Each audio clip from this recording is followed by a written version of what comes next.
Hi, so my name is Amy DePalma and I am a ranger here at BoydHill Nature Preserve. And where I'm standing right now is actually at our Willow Marsh Boardwalk.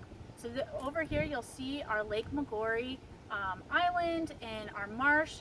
And this is just one habitat that you can see here at BoydHill. So we are a 390 acre preserve with just under 6 miles of trails for you guys to come and see. But I definitely recommend coming to this Willow Marsh Boardwalk because this is our hot spot for animals. Already today we've seen some alligators and some birds, some fish sometimes, and some turtles. So this is a great place for you to come and visit BoydHill Nature Preserve. We also offer tram tours and guided hikes, so you can come and bring your families on the weekends and come and actually visit BoydHill and see all the beautiful places. Alright, so now we are in our uplands habitat. This is more of a sandy scrub type habitat. So it's higher, it's drier, it's a lot more sunny. Our soil isn't as rich as it would be in our wetland habitat. But over here you'll notice that is a burned tree. And as you walk through BoydHill Nature Preserve, you'll see trees that look like they're burnt or have some black charring on them. And these fires were done on purpose. So it's called controlled burns or prescribed fires. And that is to actually, for a couple of different reasons. One, it helps reduce the amount of fuel that's on the ground, just in case like a lightning strike struck here. Fires wouldn't spread and create a big problem and spread into the neighborhoods like you see in other places. We also do it because Florida is actually meant to burn. So naturally, a lot of these plants that you see around here need to burn in order to grow. So like I said, the soil is very sandy. There's not a lot of nutrients in it. So the fire actually will allow there to be a lot more nutrients and a lot more plant food for it to grow and get started better than when it would be just sand. So a lot of seeds that you'll see out here will be really thick and have a really waxy coating to it. The fire would melt that coating and would allow for the plant to grow. So I think that's a pretty interesting fact there. And it helps maintain the habitat and keep this a scrub habitat. So oak trees are really, really pretty, but a lot of them will actually move in and will take over this habitat and turn it into an oak hammock. So oak trees grow really, really big and they have a really big canopy and makes it really shady underneath. And with a lot of shade, all of these grasses and other plants wouldn't be able to grow. So oak trees actually don't like fire, so it helps keep the oak trees over in their area and allows for the pine trees and the palm trees and all of these beautiful grasses and wildflowers to be able to grow here without being outcompeted by the oak trees. So fire is a huge management tool that we use here at BoydHill. But when you do the fires, it's safe for the animals? Yeah, so it's safe for, absolutely. That's a big question that we get. It's definitely safe for the animals because all the animals that live in these types of habitats have a instinctual map in their brain that they know when they smell smoke or see smoke, they know what to do. They'll go down into gopher tortoise burrows, or if they're a bird, they'll fly away and they'll move around to stay away from that fire itself. And that's also a big reason why what's really cool about having gopher tortoises here. They're known as a keystone species because a lot of different animals will use that burrow to get away from the fire or from the intense heat. So gopher tortoises are protected, so you can't go around touching them or putting your hands in their burrow. But another deterrent from doing that is you can find things like diamondback rattlesnakes to voles to other animals actually hiding in that burrow. So the gopher tortoises like to have a lot of neighbors or will share their burrows for other animals, but that can be very dangerous for you. So I'm warning you, please do not ever stick your hand in a gopher tortoise burrow. So another question that we get a lot of here at BoydHill is, do we have any snakes living out here on the trails? Now we have a ton of different types of snakes that you can see out here. Some of the most common snakes that you'll see are snakes like the black racer, which are really long, skinny black snakes that go really, really fast. We also see a lot of yellow rat snakes, which are really long yellow snakes with brown stripes that go down the length or down along their bodies.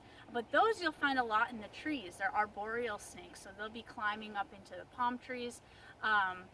and a lot of other different non-venomous snakes. So those are all snakes are good, but those are, you know, your safe snakes that you'll see.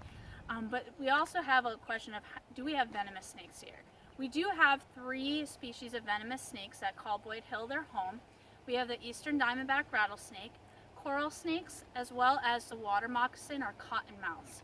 Now, I've been coming to Boyd Hill, and I've been working here for about 5 years, and I've been around Boyd Hill for probably about 8 years now, and I've only seen a handful of venomous snakes, and we've never had any issues. Like the alligator, you never want to mess with any wild animal. So as long as you give these animals their space, they're totally fine and totally safe to be around. Also staying on our trails.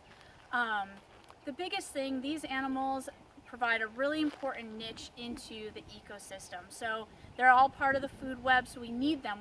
If you took those venomous snakes out, you're really going to see the food web become unbalanced. So they play an important role here at Boyd Hill. So we don't want to ever get rid of these snakes, but we just have to learn to be safe around them. So keeping your distance, walking away if you see them, staying nice and still, and then staying on trail is the most important thing.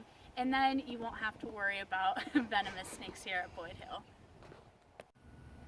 So also here at Boyd Hill Nature Preserve, we have an aviary that houses 20 permanently injured birds of prey.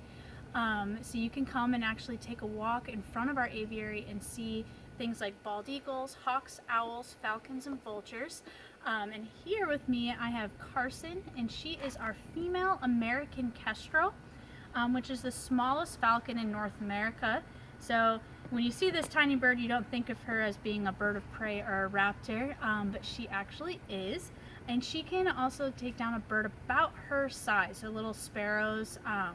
But the main diet is usually, you know, large insects like grasshoppers to small rodents like mice or voles. But what's really interesting about her is she actually is physically perfectly fine. She is known as a human imprint. So she came to us because someone found her as a baby bird, decided to take her home and want her as a pet. All of these birds are protected under the Migratory Bird Act, so you cannot even have a feather of these animals without having special permits. So while they had her in their possession, she started to get too used to people. So she starts to look for people for food. So she thinks, oh, dinner time, I'm hungry. Let me go to the next person and try to get my food. So she was not able to release because, you know, it wouldn't be good. She wouldn't go out and hunt for her own food. She would just try looking for the easy meal from different people. So that's why you never want to feed wildlife, because they'll abandon their instincts and will then start to go look for to people for food. And again, you never want to keep any of these birds as your own. If you find them on the ground, either injured or babies, you just want to call a wildlife rehabilitator and they will help you out. So next time you come to Boyd Hill, definitely come out and check out our aviary. So behind me is another one of our resident raptors. This is Abiaka, and he is a bald eagle. And his injury is he has a wing injury, so he can no longer fly. So he can kind of jump from perch to perch, but he cannot soar or fly in order to find food. But he is actually from this area. So if you guys have ever heard of Honeymoon Island, it's up in Clearwater, Dunedin area. You can actually go visit where Abiaka was nesting. When he was a baby bird or a fledgling, so just learning how to fly, a big storm came through and pushed him out of his nest, and he injured his right wing. Now he went to a wildlife rehabilitator, and that's when they deemed him non-releasable. So he severed all of the tendons in his wing, and he can no longer grow his primary flight feathers. So with him, if you ever see him opening up his wings, his right wing is a lot shorter than his left.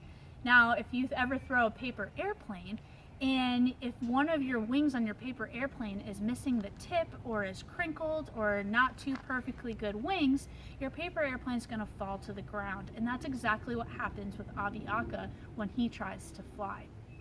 But bald eagles are really awesome. They nest around winter time, so you're going to start seeing a lot more bald eagles come the end of November through about January is where you're going to see the most bald eagles here in Florida. And fun fact, Florida is actually ranked in the top 5 states of bald eagle nests here. So the biggest one is Alaska, and then northern North America or northern United States. But a lot of people don't think of bald eagles here in Florida, but we actually have a lot of bald eagles here. So keep an eye out. They do look very similar to ospreys. So when you are looking at birds soaring in the sky and around the water, look for that white head and white tail with a brown chest. So ospreys will have a white chest. So that brown chest is really what's going to distinguish between a bald eagle and an osprey. And which one's bigger, a bald eagle or an osprey? So a bald eagle is a lot bigger than an osprey, but these guys, they're about 6 to 10 pounds, and your ospreys are a little bit less, about 4-ish pounds. And these guys have about a 7-foot wingspan. Wow. Mm-hmm. All right, so here at Boyd Hill Nature Preserve, we have a live animal viewing area, which is where we are today, right now. With me, I have one of our resident animals. Now this is Sammy, and he is a corn snake, but he was, so all of these animals, none of them are from the wild. They all are bred in captivity. So this is a snake that you can actually find and buy as a pet. They're very common in the pet trade. But Sammy, because he is part of the pet trade, he has a little bit different genetics and looks slightly different than the ones that you would find out in the wild. They would all have these, nice brown and red kind of patches along their scales here. But they get their name corn snake because on the bottom of them, they have a black and white checkered pattern. Now Sammy's doesn't have his as much as your wild corn snakes would. But they have a nice black and white checker pattern that looks kind of like decorative corn. So around, Thanksgiving or the holidays, you'll see this more kind of black and white corn that you use to, decorate your houses. But they also get their name corn snakes because they're found in cornfields. Now, do you think this snake would be eating corn? No. No, right? So they're carnivores. So they're only going to be eating meat. But they'll eat the meat, the animals that will eat the corn. So things like mice or rats love to eat, our produce, our vegetables, and our fruits. So you'll get a lot of snakes coming into farms where you're going to have a lot of rodents. So there are natural pest control. And for a while there, farmers were killing the snakes because they thought that they were scary, that they, were dangerous, that they were going to hurt their crops. But really, once they started, trying to remove the snakes, they found that there was a lot more rats and mice taking over their farms. So they had to use chemicals in order to get rid of them, and that's not healthy for us or the plant. So scientists actually talked with the farmers and said, if you create more snake-happy habitats, you'll have snakes move in, and they will actually eat all of those rodents for you. So snakes are really important in our food web, and if you remove snakes from our food web, then you're going to see an explosion of those rodents or other animals that we don't like really around our houses. So snakes play a really important role in our ecosystem. And I would never, say pick up a snake, only when you know that it is a safe snake that's used to being handled. So if you come to Boyd Hill on the weekends, we usually have creature features around 2:30, and you can actually come and touch our snakes and our other critters that we have here.